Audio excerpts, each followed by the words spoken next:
इस वीडियो में जो व्यूज है वो हमारे गेस्ट के पर्सनल व्यूज हैं और ये वॉइस ऑफ किन्नौर के व्यूज को रिफ्लेक्ट नहीं करते।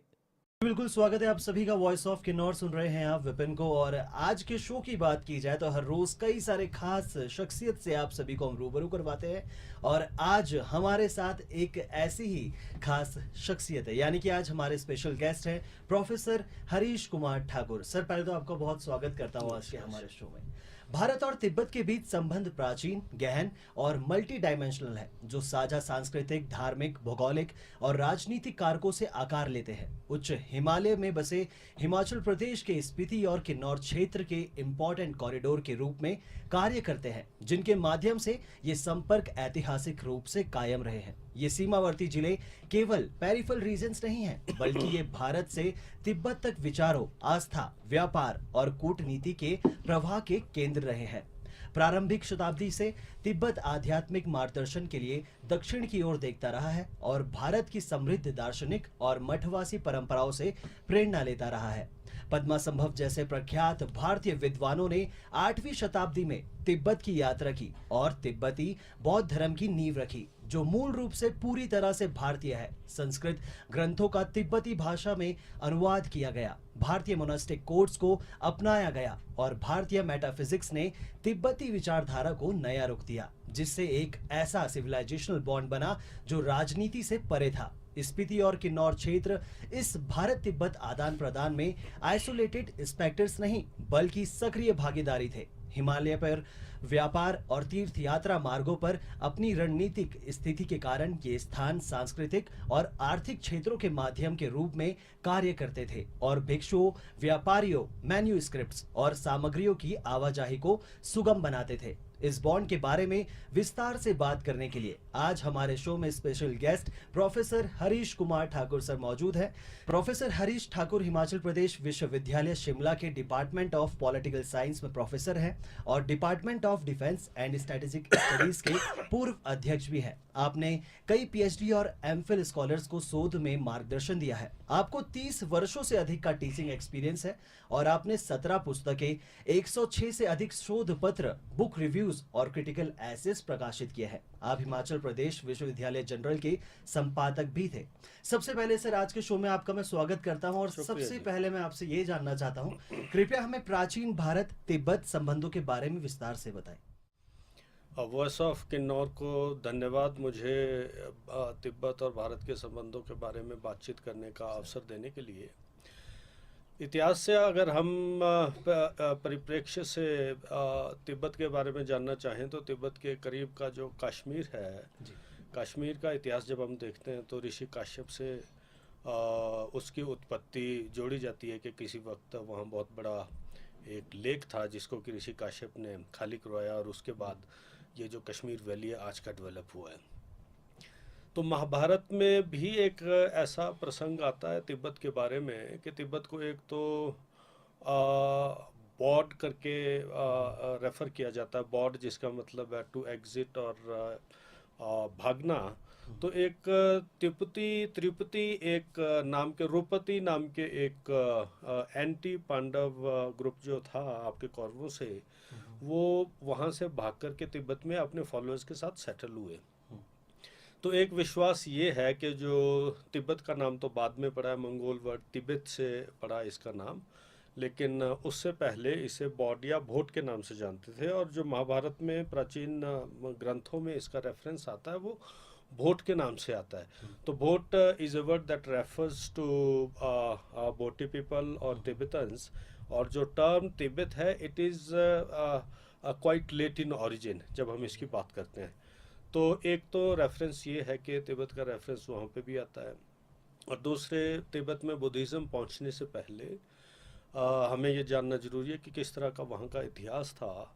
आपने भी सुना होगा कि वहाँ पे एक बॉन रिलीजन नाम से रिलीजन था। बॉन रिलीजन का जो तिब्बत में एक फाउंडर रहे हैं, right now I am forgetting his name, वो फाउंडर जो थे वो आज तक भी जो बॉन के कुछ टेम्पल्स हैं, एक हिमाचल में है, एक शायद नॉर्थ ईस्ट में बॉन टेम्पल है जहाँ पे कि उनकी वर्शिप होती है और उनके जो प्रैक्टिसेस हैं तो जो बॉन रिलीजन है it is quite near to paganism जो वर्शिप ऑफ नेचर और वर्शिप ऑफ स्पिरिट्स, इस तरीके से ये रिलीजन जो है विश्वास करता है। तो लोग ये भी मानते हैं कि शायद बॉन से बॉड शब्द निकला, जिसको कि हम महाभारत से भी लिंक कर रहे हैं। तो इस तरीके से टर्मिनोलॉजिकल कॉम्प्लेक्सिटीज़ हैं वहाँ पे तिब्बत के बारे में।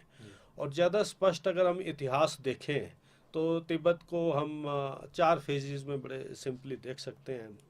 एक जो सबसे पहला फेज़ है वो यारलुंग अम्पायर है, जो 800 से 700 से 900 के बीच के आसपास का है।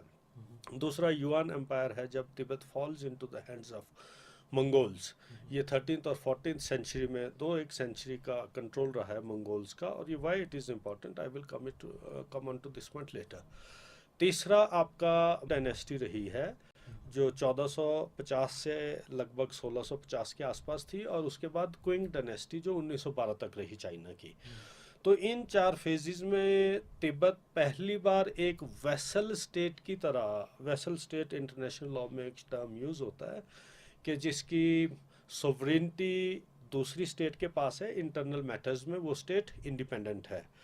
काफ़ी तक इंडिपेंडेंट नहीं बोलेंगे, ऑटोनोमस है, काफ़ी उसके पास स्वायत्तता है। जैसे कि आज भी तिब्बत इस तरह की बात करता है कि China should give them more autonomy. Dalai Lama ji ने भी ये बात की है।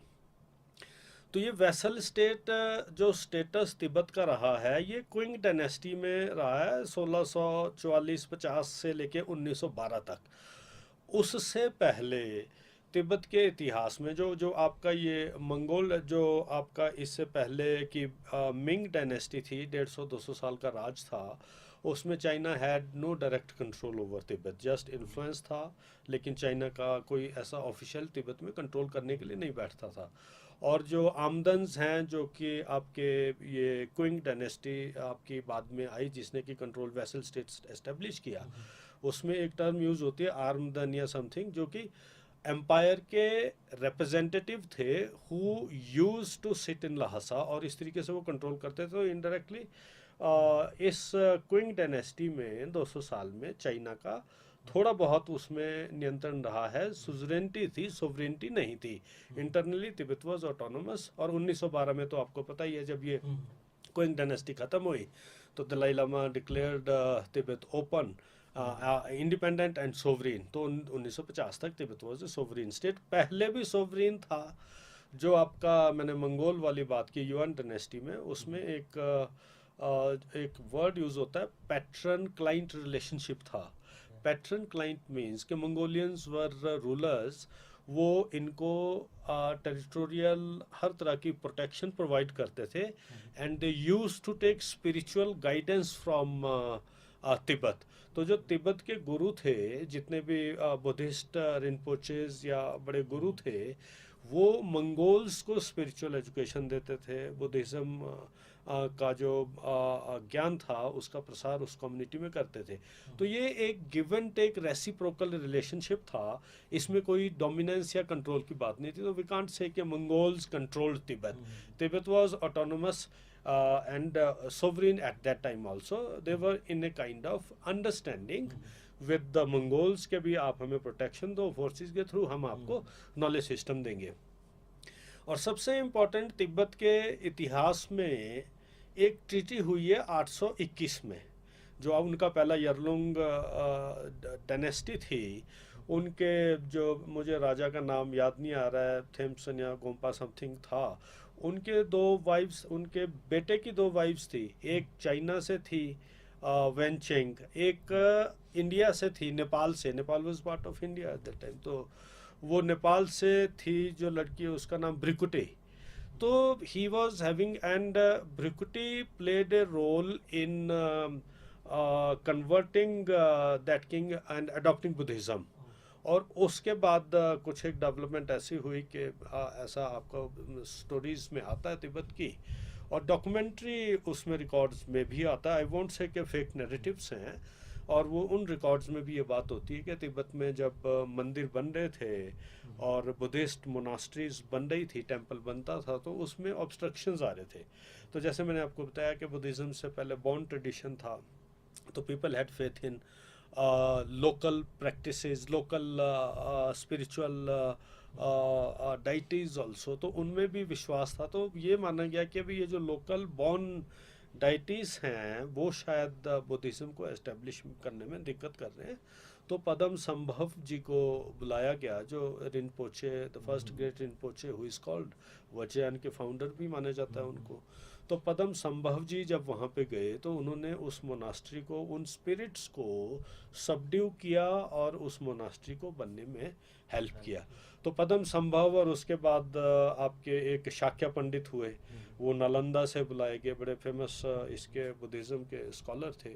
उन्होंने तिब्बतन जो आपकी ये यारलुंग डायनेस्टी है और उसके बाद मंगोल्स के टाइम में भी ये बुद्धिज़्म को स्प्रेड करने में और लोगों को एनलाइटन करने में काफ़ी वो की रोल प्ले किया। अब मैं आपके क्वेश्चन के सेकंड पार्ट में आ रहा हूँ। This was the broader facial reference of Indo Tibetan history. अभी मैं आ रहा हूँ, आपने कहा कि अभी भारत का तिब्बत के साथ इंटरेक्शन पॉलिटिकल हो या किंगशिप हो, मुझे लग रहा है कि सारा इतिहास अपने आप में, जो ये जो पहला क्वेश्चन है, it will cover most of your questions. India का पदम संभव जो एक गए 8th या 9th सेंचुरी में गए, तो उसके बाद ये तो स्पिरिचुअल इंटरेक्शन था। शाक्य पंडित गए और बहुत से बुद्धिस्ट स्कॉलर गए। नालंदा आपको पता ही है, बहुत बड़ा इंस्टीट्यूशन था, सेंटर था नॉलेज का। तो चाइनीज स्टूडेंट्स नालंदा में पढ़ने आते थे। तो India was the source of huge knowledge. Nalanda, Takshashila, ये जो ओल्डेस्ट यूनिवर्सिटीज़ वर्ल्ड की मानी जाती हैं, तो ये एक भारत के बड़े सम्मान की बात है कि भी भारत एक सोर्स ऑफ नॉलेज रहा है इतिहास में। जो पॉलिटिकल इनकर्जन्स हैं या टेरिटोरियल इनकर्जन्स हैं इनटू तिब्बत, हमारे पास उसमें तीन रेफरेंसेस मैं आपको दूंगा। 2 रेफरेंसेस प्राइमरीली। एक तो सिख लद्दाख वॉर जिसको बोलते हैं, तो लद्दाख और Sikh Tibetan war, Sino Tibet was represented by Sino, क्योंकि किंग डायनेस्टी के अंडर उस वक्त चला गया था, तो उनका रिप्रेजेंटेटिव यहाँ बैठता था। तो सिखों और उसके बीच में वॉर हुआ है। और एक वॉर आपका ये 1841 में हुआ है जो सिखों वाला है। उससे पहले एक वॉर आपका 1679 में हुआ है, और ये बड़ा इंटरेस्टिंग वॉर है। इसमें आपका मिंसार, जिसको कि मैं मानसर बोलता हूँ, अलग अलग नामों से मिंसार या मिंसर या मानसर भी बोलते हैं, क्योंकि मानसरोवर लेक के नज़दीक है, तो उसको मोस्टली लोग मानसर बोलते हैं कि मानसरोवर लेक से पहले का जो एक आपका जैसे तीर्थ यात्रा पे लोग मानसरोवर के लिए या कैलाश के लिए जाते हैं, तो ये बहुत बड़ा स्टेशन है जहाँ पे कि टूरिस्ट हॉल्ट करते हैं। तो मिंसार पे या मानसर पे हम बाद में आएंगे। ये जो 1679 का वॉर हुआ है, इसमें देयर वर 3 पार्टीज। मुगल्स थे, लद्दाख था और तिब्बतन्स थे। तो Ladakh was represented by the lion king of Ladakh, Sengge Namgyal, आपने सुना होगा। तो नेम्गे सामग्याल इसलिए भी इम्पोर्टेंट है कि उन्होंने लद्दाखी एम्पायर को बहुत स्प्रेड किया। और जो आपका ये तिब्बत का एरिया है, जो कि लार्जली इसको गरी कुछ शब्द यूज होता है, जैसे कि किताबों में तो NJGARI नगारी लिखते हैं, लेकिन इसको अंगरी कुछ बोलते हैं, गरी कुछ बोलते हैं इसको। और इसकी 3 यूनिट्स हैं सब डिवीजन से। एक लद्दाख थी, एक दूसरे गुगे, और तीसरी पारुंग जो आपकी उत्तराखंड से नॉर्थ में है। तो ये इन 3 सब डिविजन्स में जो गुगे, जैसे for example we are sitting here in Kinnaur, ये जो आपका पू है, तो पू से जो adjacent area, that is the Guge area, जहाँ से कि आपका चाइना से ट्रेड भी चलता था। ट्रेड पे आएंगे तो इस पर बात बाद में करेंगे। ये जो 1679 का वॉर हुआ है, इसमें बड़ा इंटरेस्टिंग पॉइंट ये है कि चाइना का रिप्रेजेंटेटिव क्योंकि तिब्बत में था, तो उनका अग्रीमेंट था, तो उनकी हेल्प से तिब्बतन्स डिफीटेड नामग्याल। और उसमें जो आपके मुगल्स थे, अब इसमें बड़े ऐतिहासिक संदर्भ आते हैं कि यूं भी कहते हैं कि कुल्लू के राजा बिधि सिंह होते थे उस वक्त, उन्होंने मुगलों की हेल्प की और उन्होंने मुगलों को शायद ब्राइबरी की कि वो तिब्बतन्स के अगेंस्ट ना जाएं, या आपके बुशहर किंगडम के केहर सिंह थे, केहर सिंह राजा, उन्होंने तिब्बतन्स की हेल्प की अगेंस्ट द नामग्याल। तो ये जो वॉर थी, इसके बाद एक ट्रीटी होती है, तिंगमोसांग संधि बोलते हैं, तिंगमोसांग संधि, ये 1682 में होती है। Ladakh was given the sole control over Mansar, और मानसर एंड ये जो आपका मानसरोवर और कैलाश है, क्योंकि ये रिलीजन और भारतीय संस्कृति से, धर्म से जुड़ा था, तो ये लद्दाख का कंट्रोल उसके बाद भी रहा इस संधि के तहत। और ये माना जाता है कि भाई, अब मानसर आपका जो प्रश्न बाद में शायद होगा, तो 1950 तक Mansar was under the control of Ladakh, तो वो चीन का कभी हिस्सा नहीं रहा है। उसके बाद क्या हुआ उस पर हम बाद में बात करते हैं। तो एक ये वॉर रहा है जिसमें कि Kehar Singh of Bushahr he helped Tibet, और ये हमारा जो इंटरेक्शन रहा है कि बुशहर का भी तिब्बत के साथ रोल रहा है लद्दाखियों के साथ लड़ने में, या तिब्बत के साथ एक सांस्कृतिक और ट्रेड रूट भी रहा है बहुत बुशहर का। और जो दूसरा रेफरेंस है वो 1841 का, general Zorawar Singh, he was commander of Raja Gulab Singh of Jammu. तो लेकिन ये आपकी जो ये स्टेट थी, जम्मू की स्टेट जो थी, ये सिखों के किंगडम के साथ इनका सबऑर्डिनेशन था। तो इसको लोग सिख और तिब्बतन वॉर भी बोलते हैं। हालांकि ये जोरावर सिंह के एडवेंचर्स थे, लेह और आगे जो स्कार्दू है, गिलगिट वाला एरिया भी इन्वेड किया। और हैरानी की बात यह कि भाई ही वॉज 1841 में उन्होंने आपका ये पारुंग तक, ताल कोटल कुछ ऐसे नाम है वहाँ का, वहाँ तक उन्होंने जो है ये मानसर तक जो है उन्होंने नियंत्रण कर लिया था। लेकिन वो 1841 में वहाँ पहुँचे, और वहाँ वेदर सिस्टम के साथ, क्योंकि वो लोग एक्लेमेटाइज नहीं थे, तो his forces perished there and शायद काउंटर अटैक भी तिब्बतन्स का हुआ, उसमें जोरावर सिंह डाइड इन 1842। तो एक साल तक उनका कंट्रोल यहाँ रहा, लेकिन उसी कंट्रोल क्या बोले, उसी मिशन में, मिशन मानसरोवर में ही डाइड। तो उसके बाद 1842 में एक छुशुल की ट्रीटी होती है। छुशुल की ट्रीटी में पुराना, उससे पहले की जो व्यवस्था थी, जोरावर सिंह से पहले जो लद्दाख और तिब्बत के संबंध थे वो पुनर्स्थापित हो जाते हैं। तो ये दो जो बड़े रेफरेंसेस हैं। तीसरा रेफरेंस नेपाल के बारे में भी है कि उन्होंने 1888 से 1890 तक 2 साल तक दे हैव कंट्रोल्ड लासा, वहाँ थोड़े दिन उन्होंने अटैक किया था, लेकिन 1891 में वो हार गए थे। तो वो that is negligible, just like Zorawar Singh his forces perish, तो इतना उनका कंट्रोल नहीं रहा। तो ये जो है इंडियन सब कॉन्टिनेंट से जो military forage into the territory of Tibet रहे हैं, ये आपका ब्रीफ सा रेफरेंस है उस एंगल से। बिल्कुल, थैंक यू सर, आपने इतना अच्छे से एक्सप्लेन किया, कई सारी चीज़ें मुझे भी आज ही पता चली है ऐसे आपके थ्रू। लेकिन इसी के साथ अगर बात की जाए तिब्बती सीमांत क्षेत्र की जटिलताएं, यानी कि म्यूचुअल एक्सेप्टेबल रेजोल्यूशन प्राप्त करने में किस प्रकार की चुनौतियां प्रस्तुत करती है? जी, ये बहुत आपका बहुत इम्पोर्टेंट क्वेश्चन मैं इसको बोलूँगा कि भारत और चीन एक्चुअल में, तिब्बत अगर हम ऐतिहासिक दृष्टि से देखें तो दो बड़ी सभ्यताएं हैं, दो बड़ी भारत और चीन दो बड़ी ऐतिहासिक सभ्यताएं हैं। उनके बीच में तिब्बत ने बफर का काम किया है। बफर मीन्स एक दो बड़े स्टेट्स के बीच में एक ऐसा स्टेट जो उनको डायरेक्ट कन्फ्रंटेशन से रोकता है। तो ये जो तिब्बत का एक बफर का रोल था 1950 तक काफ़ी सक्सेसफुली चला है, जब तक कि 1950 में तिब्बत को फोर्सिबली चीन ने ऑक्यूपाई नहीं किया। उससे पहले के रिलेशंस कभी फुल सोवरेनिटी के चाइना के वहाँ पे थे ही नहीं। जो एक वेसल स्टेट का क्विंग डायनेस्टी का 1912 तक था, वो भी वेसल स्टेट के लिमिटेड उनका कंट्रोल था, और वो फोर्स्ड कंट्रोल था, वो कोई विशेष के अगेंस्ट नहीं था। दलाई लामा उसे अप्रूव भी नहीं करते थे। तो 1912 में तो उन्होंने खैर पूरी स्वतंत्रता ही डिक्लेयर कर दी थी चाइना से। ये जो अब ब्रिटिश पीरियड रहा है इंडियन सब कॉन्टिनेंट में, इसमें कुछ एक बड़े ड्रास्टिक और कंसर्निंग लेगसीज हैं, जिसमें एक लेगसी जो है, कम्प्लेक्स लेगसी जो है इंडिया चाइना बॉर्डर की है। अब ये इसको हम बॉर्डर नहीं बोल सकते, border and frontier are two words which are used.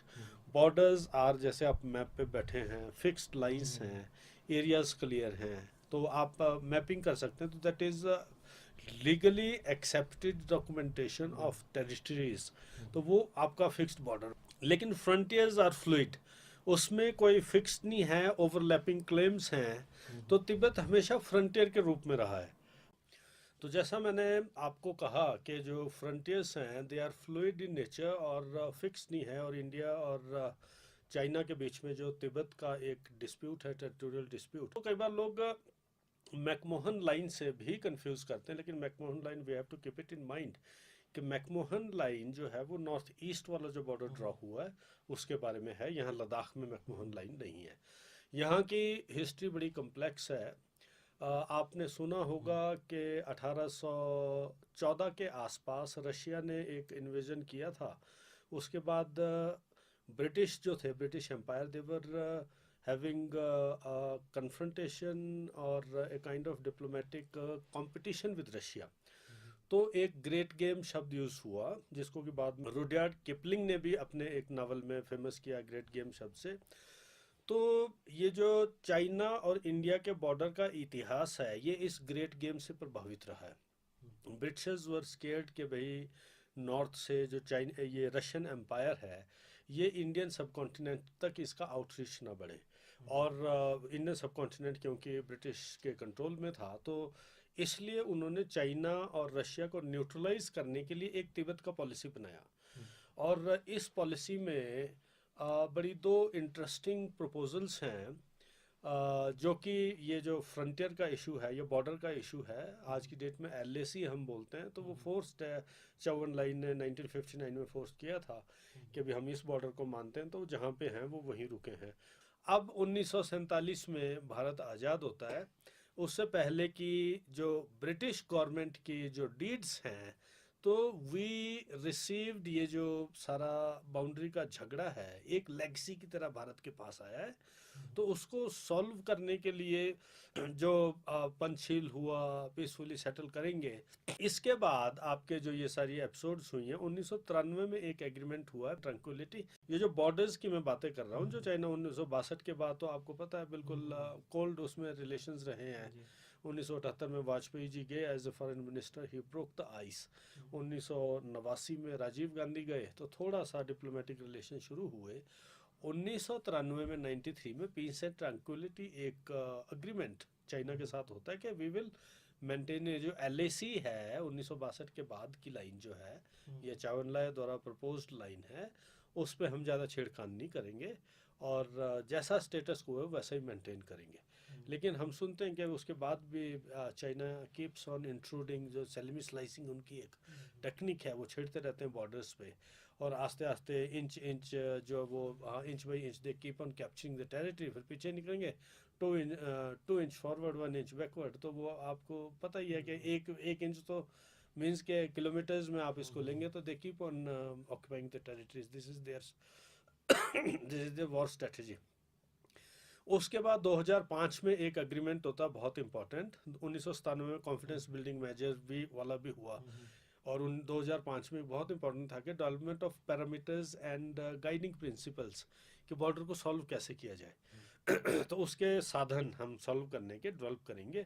उसके लिए दोनों तरफ से ग्रुप्स मीट करते रहे, चाहे सेक्रेटरी लेवल पे या फॉरेन मिनिस्टर लेवल पे बात हुई। लेकिन चाइना ने, आपको पता ही, उसके बाद बॉर्डर जो है प्रिकिंग्स चलती रही हैं।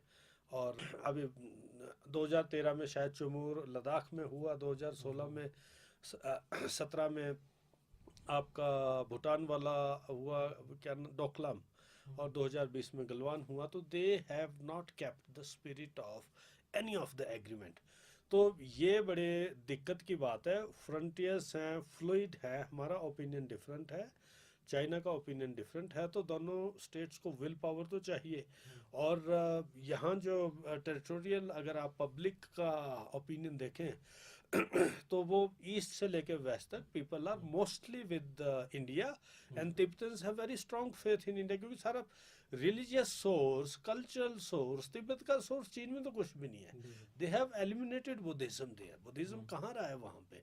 इवन तिब्बत में उन्होंने जो वहाँ Han population, they have try to change the demography of Tibet. तो तिब्बत का फुल एक जो एक स्पोर्ट है या एक्सपेक्टेशन है वो भारत से ही है।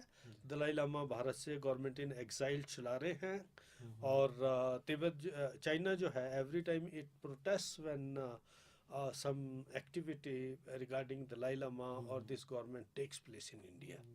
जी जी, क्या आप हमें तिब्बत की एक छोटी सी रियासत मिंसर के बारे में कुछ बता सकते हैं, जो कभी लद्दाख के प्रशासनिक नियंत्रण में थी? इसकी मान्यता का इस क्षेत्र में भारत की संस्कृति, कानूनी और ऐतिहासिक स्थिति पर क्या प्रभाव पड़ता है? विपिन जी, मानसर, मिंसर, मंसर या मानसर, इसको अलग अलग नामों से बोलते हैं। जो आपका कैलाश पर्वत है, हमारे लिए वो भगवान शिव का निवास स्थान है। लेकिन ये बुद्धिज़्म में, जैन धर्म में और बॉन्स जो बुद्धिज़्म से पहले थे, वो लोग इसे शंग्रीला बोलते हैं, और इस तरीके से अलग अलग नामों से इसको जाना जाता है। तो हमारे पॉइंट ऑफ व्यू से मानसर जो है, ये मानसरोवर साथ में है to the west of Kailash. तो जो हमारे यात्री जाते हैं यात्रा के लिए या विजिट के लिए कैलाश मानसरोवर, तो वो मानसर में रुकते हैं। मानसर एक उससे पहले का स्टेशन है, जहाँ पे कि एक लोकेलिटी है वहाँ पे। जो सेनगे नामग्याल थे, जो पहले मैंने आपसे बात की 1650 से 1680-90 के आसपास के बीच का, जो उनका he is called lion of Ladakh, उन्होंने भी वहाँ मोनास्ट्री बनाई थी। लेकिन क्योंकि कल्चरली और रिलीजियसली मानसर एंड कैलाश पर्वत वर इम्पोर्टेंट फॉर इंडिया, और लद्दाख के लिए भी, बुद्धिस्ट के लिए भी इम्पोर्टेंट था, तो ये एक एनक्लेव उन्होंने लद्दाख के लिए छोड़ दी। इसका कंट्रोल लद्दाख के पास ही रहना था इस ट्रीटी के तहत। लेकिन हैरानी की बात यह है कि 1950 तक ये लद्दाख के कंट्रोल में रही है। लेकिन जब 1950 के बाद चीन ने इसको ऑक्यूपाई किया है, तो गवर्नमेंट ऑफ इंडिया के बिहाफ से, जो लद्दाख के बिहाफ से क्लेम जाना चाहिए था कि भी ये हमारा एनक्लेव है, वो एक क्लेम जाता नहीं है। We remained either silent. तो ये एक बहुत बड़ा ड्रास्टिक मिस्टेक रहा फॉरेन पॉलिसी ग्राउंड पे कि government of India never represented its case. के भी मानसर पुरानी उस तिंगमोसांग जो ट्रीटी है 1682 की, उसके अनुसार it is part of Ladakh, and since Ladakh is part of India, Mansar and Mansarovar and Kailash जो माउंटेन है, दे आर इंडियन टेरिटरीज। लेकिन हम वहाँ पे फेल हुए हैं। जी सर, अगर बात की जाए तिब्बत सीमा की, तो तिब्बत सीमा से सटे सीमावर्ती क्षेत्रों में भारत की उपस्थिति और डेवलपमेंट पहुंच को और ज्यादा सशक्त बनाने हेतु भारत द्वारा कौन से उपाय अपनाए जा सकते हैं, जिससे राष्ट्रीय हितों की रक्षा और लॉन्ग टर्म स्टेबिलिटी सुनिश्चित की जा सके? जी, ये बहुत ही काफ़ी संजीदा प्रश्न है, क्योंकि इसमें हम भारत अपनी तरफ से अगर प्रयत्न करेगा तो ये आवश्यक नहीं है कि आपका counter part China will help you in development of दो स्कोप्स। फॉर एग्जांपल, मैं किन्नौर में मैंने सर्विस की है 2005 से 2007 तक। मैं किन्नौर कॉलेज में असिस्टेंट प्रोफेसर था इस पॉलिटिकल साइंस का।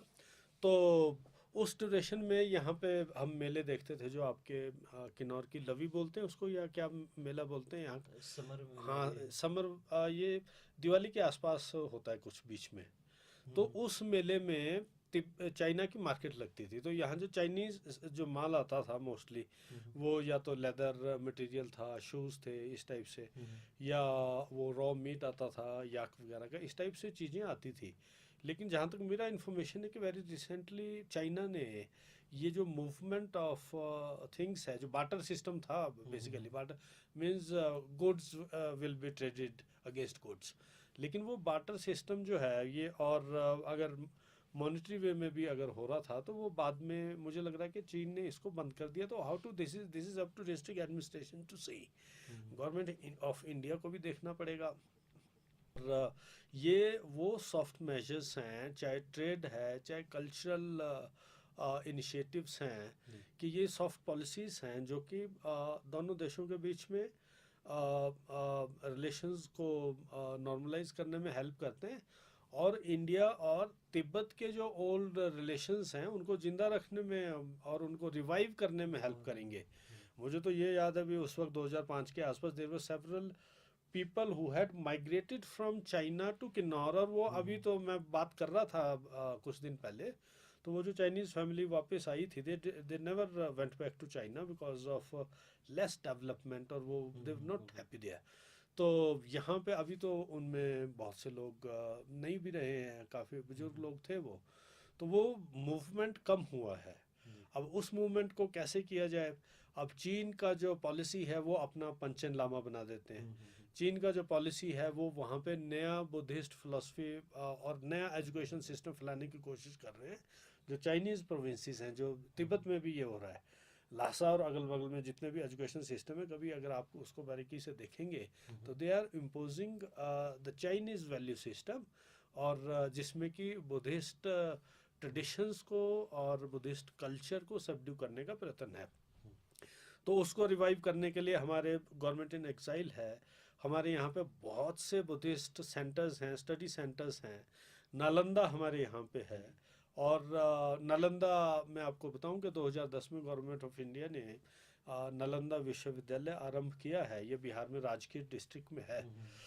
लेकिन ये universities opening up of them, and universities are the centers of spread of knowledge and further research and further enlightenment of the communities। तो वो हमारा नालंदा विश्वविद्यालय की लाइन पे और भी है, लद्दाख बुद्धिस्ट इंस्टीट्यूट और जो सेंट्रल बुद्धिस्ट इंस्टीट्यूट्स हैं, ले में है, आपके बिहार में भी है, इस टाइप से कई हैं सेंटर्स। तो उनका नंबर बढ़ाना ज़रूरी है, क्योंकि Buddhism is a religion, is a philosophy, is a way of life that has origin in India. ये कोई बाहर की फिलोसफी नहीं है, ये ब्रॉडर हमारे सनातन ट्रेडिशन का ही एक स्कूल है। चाहे वो बौद्ध धर्म है, चाहे वो जैन धर्म है, या सिखिज़्म है, ये these are the offshoots of Sanatan tradition. तो हमें ये चीज़ें समझनी होंगी। और ये जो एक तरीके से आपने कहा कि अभी how to promote these cultural elements, तो ये एजुकेशनल लेवल पे, और जो बाहर डायस्पोरा है डायस्पोरा वर्ल्ड वाइड है, कनाडा में है, यूएस में है, दे कीप ऑन फाइनेंसिंग। ये जो आपके तिब्बतन गवर्नमेंट इन एग्जाइल है, इनके एजिटेशंस होते हैं, ग्लोबल लेवल पे भी एजिटेशंस होते हैं। तो उसके साथ भी, और जब ह्यूमन राइट्स वायलेट होते हैं चाइना में, आपने देखा कि युगर मुस्लिम्स के साथ सिंकियांग में क्या हुआ, वहाँ पे अब वो डिप्लोमेटिक रिलेशन स्टेट्स के ऐसे हो गए कि people don't speak. Pakistan never criticises the wholesale massacre of Uyghurs, लेकिन जो तिब्बतन के साथ हो रहा है, बुद्धिस्ट के साथ हो रहा है, they are forcibly being subdued in Tibet, तो उसके अगेंस्ट मानवाधिकार की बात भी होनी चाहिए। तो ये सारी चीज़ें होंगी तो एक बनेगा, माहौल बनेगा। वैसे मैं आपको बता दूं, ये अमेरिकन डिप्लोमेट, मुझे नाम नहीं आता, नैन्सी समथिंग, वो she visited Taiwan against the wishes of China. She met Dalai Lama against the wishes of China. वो तो चाहते नहीं कि दलाई लामा को पॉपुलैरिटी मिले या ताइवान को मिले, तो वो गए हैं। और जो भारत की नई सरकार है वो भी इस तरफ काफ़ी सक्रिय है।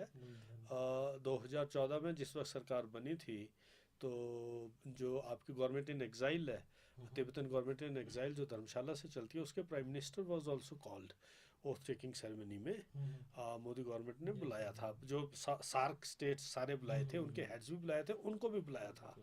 उसके बाद नहीं बुलाया, लेकिन जब चाइना ने फिर वो एटीट्यूड नहीं बदला है, उसमें बहुत से फैक्टर्स हैं।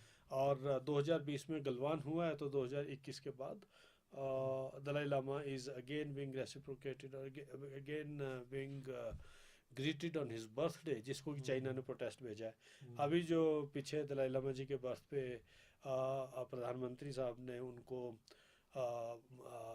मुबारकबाद दी बर्थडे की, तो उस पर भी चाइनीज़ फॉरेन मिनिस्ट्री से नोट आया है कि वी प्रोटेस्ट के वी शुडंट वो, और वो ये एक बहुत ही क्रिटिकल पॉइंट है कि चाइनीज़ ऑब्जेक्शंस हैं they hover around the presence of Dalai Lama in India.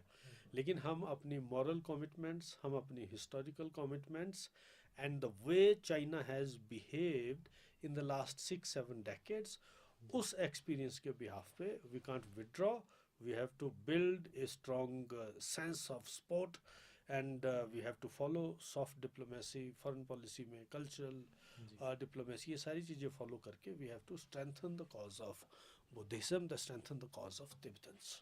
जी बिल्कुल। इसी के साथ मैं अपना आखिरी सवाल पूछना चाहूँगा सर। सीमा से जुड़ी संवेदनशीलताओं को कम करने तथा विश्वास निर्माण और सस्टेन डायलॉग को प्रोत्साहित करने के लिए सरकार द्वारा कौन सी पहले अथवा नीतिगत ढांचे अपनाए जा सकते हैं? और इसी के साथ एक मैसेज आपसे मैं जानना चाहूँगा कि आखिर किस तरीके से इंडिया तिब्बत के रिश्ते और भी ज़्यादा बेहतर हो सकते हैं? इंडिया तिब्बत के रिश्तों में तो दिक्कत है ही नहीं। Tibetan people are thankful to India, वो तो उनकी सरकार भी एग्जाइल में चली है। उस गुड रिलेशनशिप की वजह से चीन को तकलीफ़ है, और तिब्बत के साथ तो जैसे मैंने आपको कहा कि एजुकेशन, कल्चर लेवल पे और डेवलपमेंटल लेवल पे अब Tibet is being controlled by China. तो बॉर्डर पे अब मैंने जैसे आपसे कहा कि भाई किन्नौर में भी ट्रेड बंद है, या सिक्किम से नाथुला से ट्रेड होता है, वो बीच में खुला था। आज की डेट में उसका स्टेटस क्या है गलवान के बाद, I think that is doubtful कि भी वो ओपन हो रहा है कि नहीं हो रहा है, तो वो भी रेस्ट्रिक्टेड है। तो ये पॉइंट्स जो हैं इनको एक्टिव करने के लिए तो एक माहौल तो बनाना पड़ेगा गुडविल का। तो अभी बहुत सी चीज़ें हैं चीन में, जो शी जिनपिंग की सरकार है वो अपनी तकलीफ़ में है, they have internal problems, they have problem of stability and continuity. तो वो अभी देखना है कि अभी नया लीडरशिप जो है चाइना में किस तरह का इमर्ज होता है। Is it sensitive towards India, is it sensitive towards people of Tibet, और अगर वो वही पुराने लीक पे चलेंगे तो हमें तो अपना रास्ता नहीं छोड़ना, हमें तो उसी हिसाब से strongly we have to stand with the human rights of Tibetans, with the values of India that we have nourished for centuries, और एक अच्छा neighborhood, एक अच्छा support system we have to keep with Tibet. Thank you so much sir, आपने इतना कीमती time हमें दिया और हमारे साथ इतनी ज़रूरी बातें शेयर की। और आशा करता हूँ कि जितने भी लोग इस समय पर हमें सुन या फिर देख रहे होंगे, कई सारी ज़रूरी बातें और कई सारी हिस्ट्री की बात की जाए, खासकर भारत तिब्बत की या फिर भारत और चाइना की बात की जाए, तो कई सारी ज़रूरी बातें आज के शो में हमने की। और अब आप सभी से अलविदा लेना चाहता हूँ। अगली बार जल्दी ही मुलाकात होगी एक खास स्पेशल गेस्ट के साथ। तब तक के लिए मुझे दीजिए इजाज़त। और आज थे हमारे साथ हमारे special guest professor Harish Kumar Thakur sir. Thank you so much sir. नमस्कार जी।